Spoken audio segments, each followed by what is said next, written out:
श्री श्री रामकर्णामृतम्। मङ्गलं भगवान् विष्णु मङ्गलं मधुसूदनः मङ्गलं पुण्डरीकाक्ष मङ्गलं गरुडध्वज मङ्गलं कौशलेन्द्राय महानीय गुणब्धये चक्रवर्ती तनुजाय सार्वभौमाय मङ्गलम्। वेद वेदान्त वेदाय मेघश्यामलमूर्तये पुंसां महनारूपाय पुण्यश्लोकाय मङ्गलम्। विश्वामित्रं तरङ्गाय मिथिलानगरीपते भाग्यानं परिपाकाय भव्यरूपाय मङ्गलम्। पितृभक्ताय सततं भातृभिः सह सीतया नादिताखिललोकाय रामचन्द्राय मङ्गलम्। तप्तसाकेतवासाय चित्रकूटविहारिणे सेव्याय सर्वयामिनं धीरदत्ताय मङ्गलम्। सौमित्रिण च जानक्या चापबाणशिधारिणा संसेव्याय सदा भक्ताय सानुजायास्तु मङ्गलम्। दण्डकारण्यवासाय खण्डितामरशत्रवे गृध्रराजाय भक्ताय मुक्तिदायास्तु मङ्गलम्। सादरं शबरिदत्त फलमूलाभिलाषिने सौलभ्यपरिपूर्णाय सत्तद्युक्ताय मङ्गलम्। हनुमत्समवेताय हरिषाभीष्टदायिने बलिप्रमथनायास्तु महाधीराय मङ्गलम्। श्रीमाते रघुवीराय सेतुलङ्घितसिन्धवे जितराक्षसराजाय रणधीराय मङ्गलम्। आसाद्य नगरीं दिव्याम् अभिषिक्ताय सीतया राजाधिराजराजाय रामभद्राय मङ्गलम्। विभीषणकृते प्रीत्या विश्वाभीष्टप्रदायिने जानकी प्राणनाथाय सदा रामाय मङ्गलम्। मङ्गलं भगवान् विष्णु मङ्गलं मधुसूदनः मङ्गलं पुण्डरीकाक्ष मङ्गलं गरुडध्वज मङ्गलं कौशलेन्द्राय महानीय गुणब्धये चक्रवर्ती तनुजाय सार्वभौमाय मङ्गलम्। वेद वेदान्त वेदाय मेघश्यामलमूर्तये पुंसां महनारूपाय पुण्यश्लोकाय मङ्गलम्।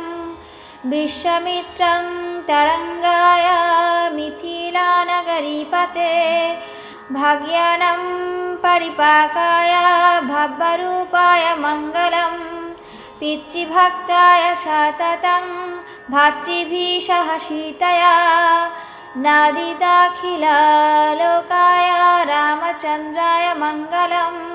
तप्तसाकेतवासाय चित्रकूटविहारिणे सेव्याय सर्वयामिनं धीरदत्ताय मङ्गलम्।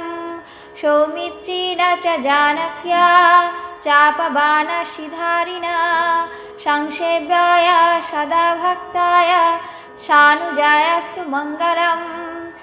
दण्डकारण्यवासाय खण्डितामरशत्रवे गृध्रराजाय भक्ताय मुक्तिदायास्तु मङ्गलम्। सादरं शबरिदत्त फलमूलाभिलाषिने सौलभ्यपरिपूर्णाय सत्तद्युक्ताय मङ्गलम्। हनुमत्समवेताय हरिषाभीष्टदायिने बलिप्रमथनायास्तु महाधीराय मङ्गलम्। श्रीमाते रघुवीराय सेतुलङ्घितसिन्धवे जितराक्षसराजाय रणधीराय मङ्गलम्। आसाद्य नगरीं दिव्याम् अभिषिक्ताय सीतया राजाधिराजराजाय रामभद्राय मङ्गलं विभीषणकृते प्रीत्या विश्वाभीष्टप्रदायिने जानकी प्राणनाथाय सदा रामाय मङ्गलम् मङ्गलं भगवान् विष्णु मङ्गलं मधुसूदनः मङ्गलं पुण्डरीकाक्ष मङ्गलं गरुडध्वज मङ्गलं कौशलेन्द्राय महानीय गुणब्धये चक्रवर्तितनुजाय सार्वभौमाय मङ्गलम् वेदान्त वेदाय मेघश्यामलमूर्तये पुंसां महनारूपाय पुण्यश्लोकाय मङ्गलम् विश्वामित्रं तरङ्गाय मिथिलानगरीपते भाग्यानं परिपाकाय भव्यरूपाय मङ्गलम् पितृभक्ताय सततं भातृभिः सह सीतया नादिताखिललोकाय रामचन्द्राय मङ्गलम्